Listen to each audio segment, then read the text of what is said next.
আসলে কিছুদিন আগে বিশ্বাস চরমনের নামে যে একটা কোরআন অবমাননার লিগের নোটিশ দেওয়া হয়েছিল, সেটা কতটুকু সত্য আজকে আপনাকে আমি বলবো।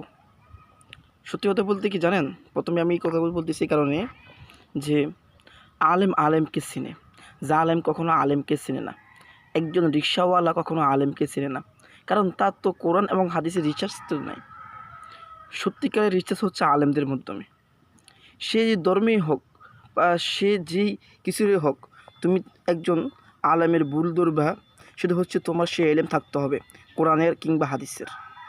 উনি যে কথাগুলো বলছিলেন সেটা হচ্ছে যে শুধু কোরআন দিয়ে দেশ চালানো যাবে না, শাসন করা যাবে না, বরং হাদিস এবং কোরআন এজিমা সুন্নাহ সব কিছু মিলেই দেশ চালানো যাবে, কোরআন চালানো যাবে।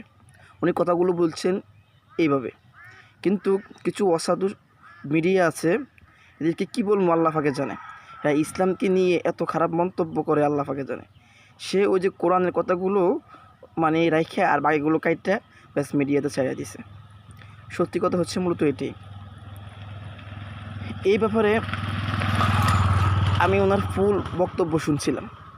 পরবর্তীতে যখন উনি মিডিয়াতে আয়সা বলছিলেন যে আমি তো কোরআন দিয়ে কথা বলি নাই, কোরআন এবং হাদিস দুটোটা নিয়ে কথা বলছিলাম।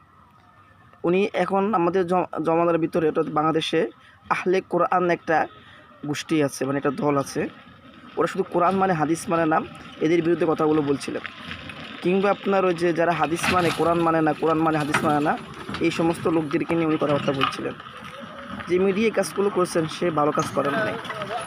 যাই হোক, ওনার কথাটা শুনেন, তাহলে বুঝবেন যে সত্যি উনি কোরআনের বিরুদ্ধে করছে কিনা।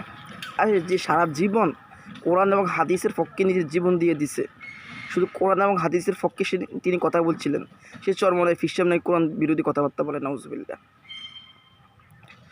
এই যে বললাম না, রিক্সাওয়ালাকে চিনে, সুইপার রিক্সাওয়ালাকে চিনে না, রিক্সাওয়ালা সুইপারকে চিনে, ঠিক আলেম আলেমকে চিনে। যিনি ওনার নামে নিগেল নোটিশ পাঠাইছিলেন, ওনার কতটুকু দেমাগ থাকতে পারে আমি জানি না। ওনারা জানি না যে কোরআন এবং হাদিসের রিসার্চ কতটুকু আছে।